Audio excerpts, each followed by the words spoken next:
नमस्ते।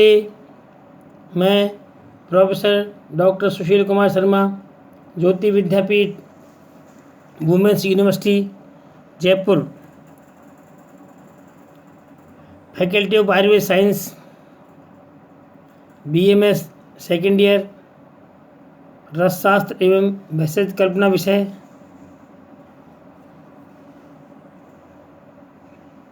इस विषय में मैं आपको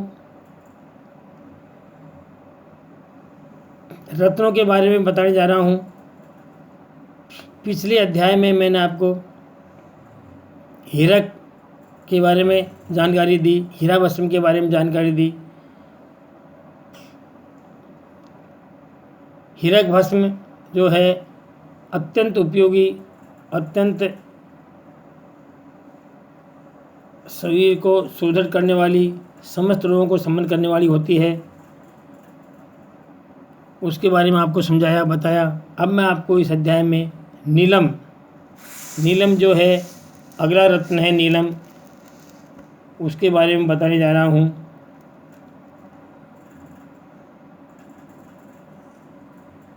नीलम रत्न जो है रत्न वर्ग में आता है। नाम संस्कृत में नीलम है, हिंदी में नीलम है, अंग्रेजी में सुपीरियर्स कहते हैं।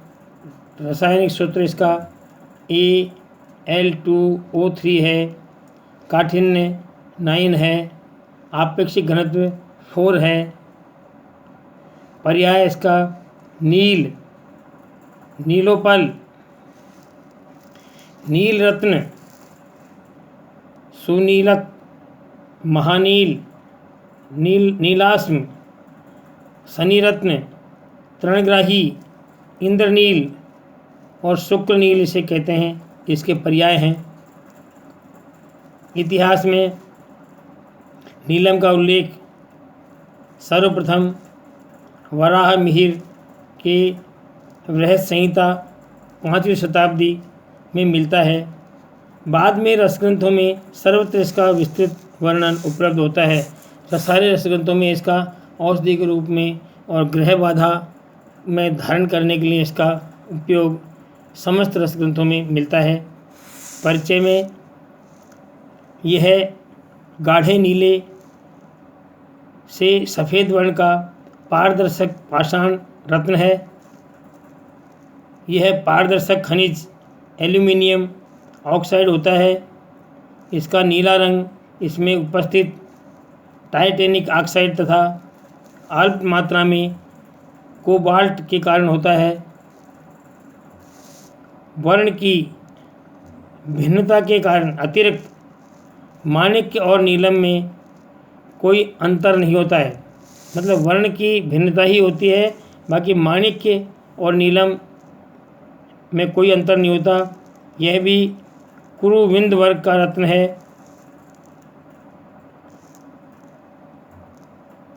कोरंडम ग्रुप कहलाता है का रत्न है। कठिनता में हीरे के बाद इसी का रत्न का स्थान है।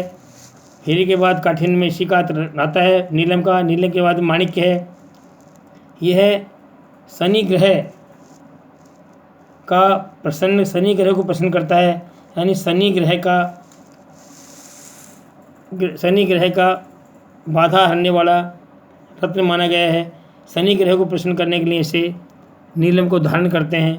यदि शनि की बाधा हो किसी को तो उसमें नीलम का धारण करके उसको पहनाते हैं, तो उससे शनि ग्रह में जो बाधाएं होती है उसको वो रत्न समाप्त करता है, ख़त्म करता है। प्राप्ति स्थान इसका ये है वर्मा, श्रीलंका तथा भारत के जम्मू कश्मीर प्रांत तथा विजयनगरम की खानों में पाया जाता है, खानों से मिलता है। भेद रसग्रंथों में इसके 2 भेद मिलते हैं, इंद्रनील और जलनील। इंद्रनील और जलनील ये 2 भेद रसग्रंथों में इसके नीलम के मिलते हैं। इंद्रनील को उत्तम माना गया है, जलनील साधारण है। इंद्रनील कृष्ण गर्भित नीलाभ वर्ण का तथा गुरु होता है। इंद्रनील जो है भेद जो है इसका उत्तम है, कृष्ण गर्भित नीलाभ वर्ण का एवं गुरु होता है। जल नील साधारण माना गया है, श्वेत गर्भित है, नील गर्भित है, कृष्ण गर्भित है, श्वेत गर्भित है, नीलाभ है तथा लघु माना गया है, ये साधारण माना गया है उसकी जाए। आधुनिक दृष्टिया वर्ण के आधार पर इसके 5 भेद किए गए हैं। वर्ण यानी कलर के आधार पर इसके 5 भेद किए गए हैं। किसके? नीलम के। कौन कौन से 5 भेद हैं? पीत वर्ण, सुवर्ण वर्ण, श्वेत वर्ण, हरित वर्ण और बैंगनी वर्ण। तो इस प्रकार से इसके 5 वर्ण हैं। कौन कौन से? पहला पीत वर्ण, सुवर्ण वर्ण, सुवर्ण के समान चमकीला, स्वर्ण के समान, श्वेत वर्ण, हरित वर्ण और बैंगनी वर्ण। तो स्वर्ण के समान हो गया। पीत वर्ण और स्वर्ण वर्ण में कोई विशेष अंतर नहीं है, वो पीला होता है, लेकिन पीत वर्ण और स्वर्ण वर्ण में थोड़ा यह है कि स्वर्ण की अभाव वाला होता है, इसलिए इसको स्वर्ण वर्ण के हिसाब से कहा गया है। तो इस प्रकार से वर्ण दो भेद इसके शास्त्रों में बताए गए हैं और इसके अलावा वर्ण के आधार पर इसको 5 भेद बताए गए हैं नीलम के। तो आपको ये 500 भेदों के बारे में बता दिया गया है। अब आगे है इसका वर्णन। नीलम के नील वर्ण को आनंद कंदकार ने, आनंद कंदकार एक पुस्तक का नाम है, उसने 11 रंगों से उपमित किया है।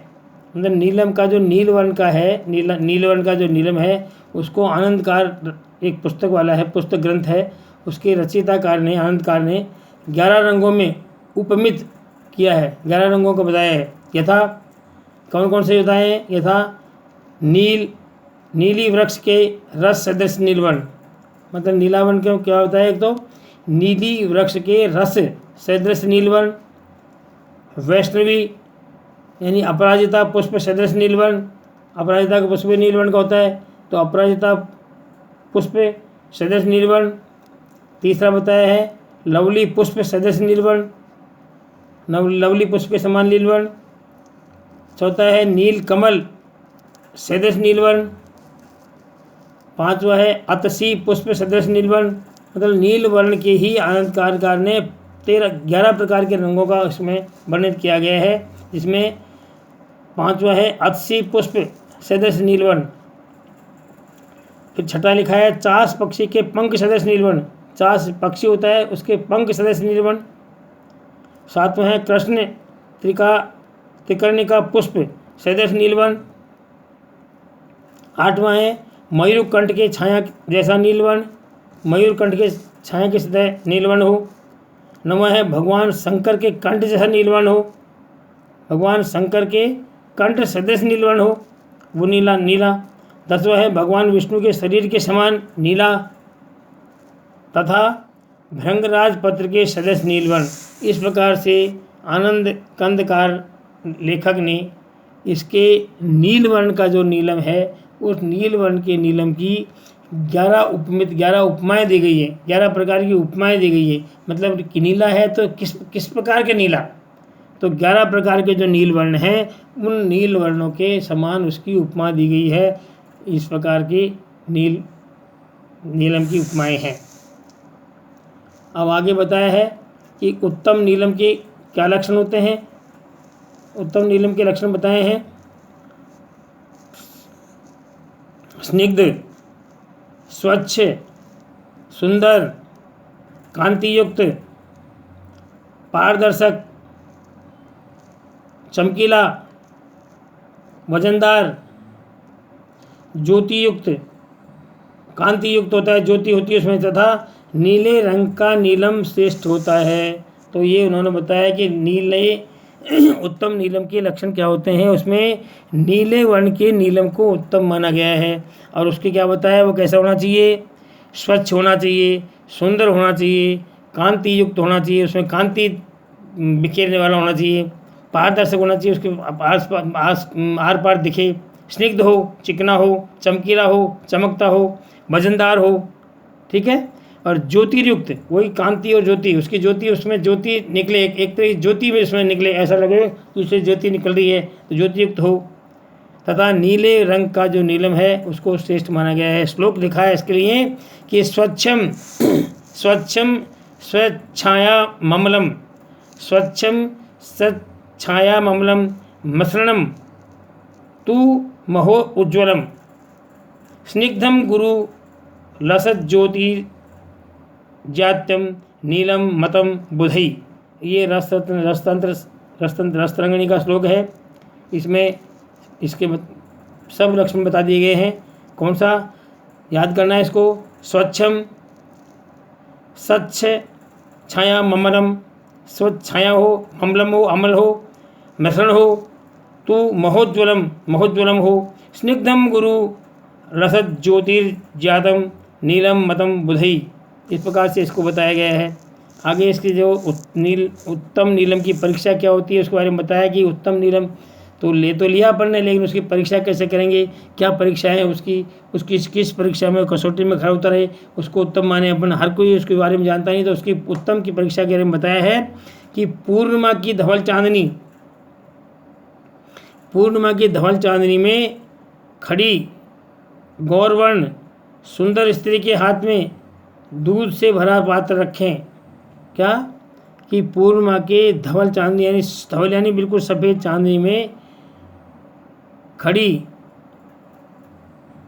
गौरवर्ण की सुंदर स्त्री, कोई गौरवर्ण की सुंदर स्त्री हो, उसके हाथ में दूध से भरा हुआ पात्र रखें। अब इस पात्र पर नीलम मणि का प्रकाश डालें, इस पात्र पर नीलम मणि का प्रकाश डालें। यदि वह नीलमणि अपने प्रकाश से दुग्ध एवं स्त्री को रंजित कर दे, यदि वह नीलमणि उस प्रकार अपने प्रकाश से दुग्ध एवं स्त्री को रंजित कर दे, नीला प्रकाश उत्पन्न कर दे, नीला प्रकाश सफ़ेद की बजाय नीला प्रकाश उत्पन्न कर दे, तो उसको उत्तम जाति का नीलम समझना चाहिए। ये इसकी परीक्षा है। परीक्षा कैसे करोगे कि पूर्णिमा की धवल चांदनी में गौरवर्ण की स्त्री को हाथ में एक दूध का हाथ में पात्र भरा हो दे दें। अब उस पात्र पर नीलमणि की प्रकाश डालें। यदि वह नीलमणि अपने प्रकाश से दुग्ध वह स्त्री को रंजित कर दे, यानी नीला प्रकाश उत्पन्न कर दे, तो उस मणि को उत्तम माना गया है। आगे त्याज्य नीलम कौन सी है? त्याज्य नीलम, किस नीलम को त्याग देना चाहिए?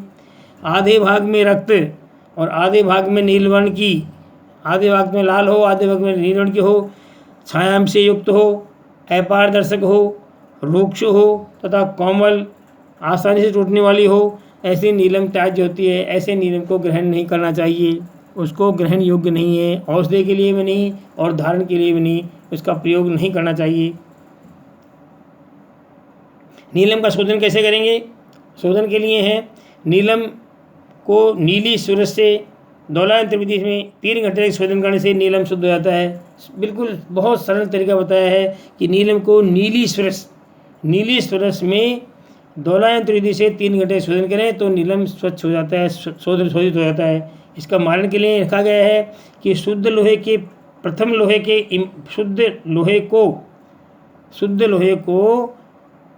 लोहे के इमाम दस्ते में कूटकर बारीक चूर्ण बना लें।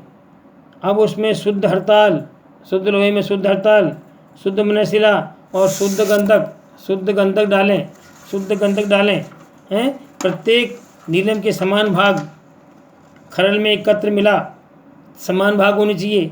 लकुच सुरस में भावित कर चक्रिका बना लें, सुखा लें, सरासुपन बंद कर दें और 10 फुट की अग्नि पाक करें। ऐसे 8 फुट देने से नीलम की उत्तम भस्म बन जाती है। भस्म श्वेत वर्ण की होती है। आगे नीलम की पिष्टि कैसे बनाएंगे? शुद्ध नीलम को लोहे की इमाम दस्ते में कूटकर सूक्ष्म कपड़सान कर चूर्ण बना लें। अब इसे उत्तम पत्थर की खरड़ में रखकर गुलाब जल से 5 से दिन तक खूब अच्छे प्रकार की घोटें तो इसकी उत्तम नीलम की पिष्टि बन जाती है। इसकी मात्रा है नीलम की 1 से 1/8 रत्ती से 1/2 रत्ती तक दें।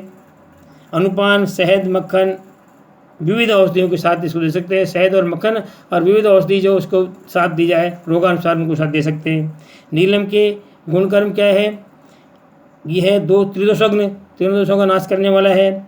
वृश्य है, वाजीकरण है, बल्य है, उत्तम दीपक है, वर्णवर्धक है, वर्ण को प्रसाद करने वाला है, आर्सनाशक है, कुष्ठनाशक है, त्वच है, त्वचा के लिए हितकारी है, श्वास, काश, विषमत ज्वर और पापनाशक इसको बताया गया है।